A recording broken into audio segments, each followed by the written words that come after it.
Om Swastiastu. Assalamualaikum warahmatullahi wabarakatuh.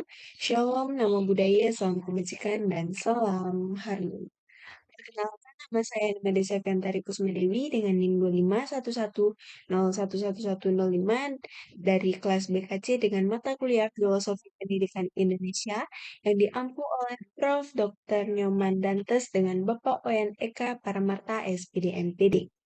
Nah, pada kesempatan kali ini saya akan memaparkan pendapat saya pada esai yang berjudul Transformasi Layanan Bimbingan dan Konseling untuk Mengembalikan Marwah Pamong dalam Paradigma Pendidikan Ki Hajar Dewantara. Tujuan saya memaparkan esai saya adalah untuk memenuhi nilai ujian akhir semester pada mata kuliah Filosofi Pendidikan Indonesia. Baik, tanpa berlama-lama lagi, langsung saja kita masuk dalam paparan esai yang akan saya jabarkan. Dunia pendidikan di Indonesia seringkali terjebak dalam aturan dan prosedur yang mengabaikan nilai-nilai kemanusiaan. Contoh yang nyata adalah di SMA negeri, di mana ruang bimbingan dan konseling berfungsi sebagai penjaga sekolah atau tempat menjatuhi hukuman kepada para siswa yang bermasalah. Hal ini tentunya menunjukkan adanya penyimpangan dari ide dasar pendidikan, yang seharusnya guru BK menjadi tempat yang mendukung perkembangan mental siswa, tetapi malah terlihat sebagai sosok yang kaku dan tidak fleksibel. Kondisi ini membutuhkan pemikiran yang dalam dari Ki Hajar Dewantara. Pendidikan bukan hanya sekedar memberikan ilmu atau menerapkan disiplin secara kaku, tetapi merupakan proses untuk membuat seseorang menjadi lebih manusiawi. Dalam esai ini, kita akan melihat bagaimana filosofi Ki Hajar Dewantara bisa mengubah peran guru BK yang hanya mengawasi administrasi menjadi pamong yang membimbing anak menjadi mandiri. Yang pertama adalah esensi pendidikan membimbing sifat di ruang BK.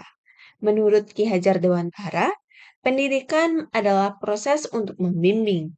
Ia menjelaskan bahwa setiap anak dilahirkan dengan sifat yang unik, yaitu semua potensi alami yang dimiliki oleh anak-anak tersebut, sehingga mereka bisa meraih keselamatan dan kebahagiaan yang terbaik, baik sebagai individu maupun sebagai bagian dari masyarakat. Yang pertama adalah alam dan zaman, yang dimana guru BK perlu mengerti bahwa setiap siswa memiliki potensi alami, yakni kemampuan, bakat, dan sifat asli, serta tantangan zaman adalah masalah di era digital sekarang. Dalam situasi ini, tentunya kesalahan guru BK adalah memberikan nasihat tanpa benar-benar melihat potensi dari siswa tersebut. Tentunya hal ini seperti mencoba membuat benih jagung tumbuh menjadi padi. Ada pula peran pribadi dalam BK. BK harus membantu siswa untuk menemukan siapa diri mereka, bukan memaksa semua orang bertindak sama. Yang kedua adalah peran sosial. BK mengarahkan siswa agar bisa menyesuaikan diri dengan lingkungan, tetapi tetap menjaga keunikan mereka. Dan yang terakhir adalah peran akademik, yaitu BK tidak hanya membantu siswa dalam memilih jurusan, tetapi juga membantu mereka untuk menemukan cara belajar yang cocok dengan keunikan mereka masing-masing. Ada pula relevansi menuntut dalam konseling, yang dimana konseling seharusnya merupakan proses memandu. Guru BK tidak seharusnya menentukan apa yang harus dilakukan oleh siswa di masa depan, tetapi harus memberikan cermin agar siswa bisa melihat kemampuan yang dimilikinya. Dengan cara memandu, guru BK akan berganti dari tempat bertanya menjadi tempat mencari tahu potensi yang ada. Ada pula trilogi kepemimpinan dari Ki Hajar Dewantara dalam praktik layanan bimbingan dan konseling. Pelaksanaan layanan BK yang baik harus didasarkan pada 3 dasar kepemimpinan dalam pendidikan. Ketiga aspek ini harus menjadi satu kesatuan sikap yang harus diperhatikan oleh guru BK. Yang pertama adalah ingar sesung tulodo, yang dimana banyak guru bimbingan dan konseling terfokus pada tugas administratif dan melupakan pentingnya memberi contoh. Yang kedua adalah ing madya mangun karso, di mana ini adalah kelemahan utama dalam situasi yang dijelaskan. Guru BK sedikit bekerja sama dan cenderung menjauh.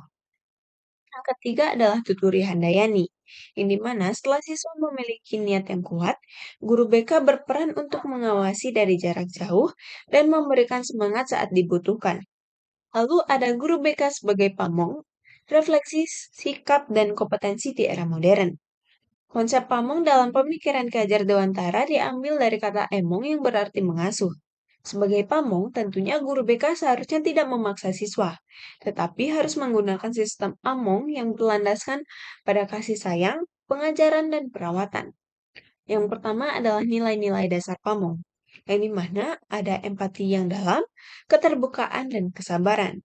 Yang kedua adalah keahlian di zaman modern, yang terdapat keahlian literasi digital, keahlian kerjasama, dan juga keahlian konseling. Dan yang terakhir adalah refleksi menuju kemandirian, di mana tujuan utamanya adalah membantu siswa menjadi mandiri. Baik, layanan bimbingan dan konseling di sekolah perlu kembali kepada tujuan utamanya. Yang penting adalah mendidik. Mengikuti semangat dari Ki Hajar Dewantara, guru BK harus berusaha menghancurkan dinding administratif dan membangun hubungan yang baik dengan para siswa. Baik, itulah paparan esai dari saya. Saya mohon maaf jika ada kesalahan kata, kalimat, ataupun tindakan yang disengaja ataupun tidak disengaja. Akhir kata saya tutup dengan Parang Santi. Om Santi Santi Santi Om. Wassalamualaikum warahmatullahi wabarakatuh. Shalom, namo buddhaya, salam kebajikan, dan salam harmoni.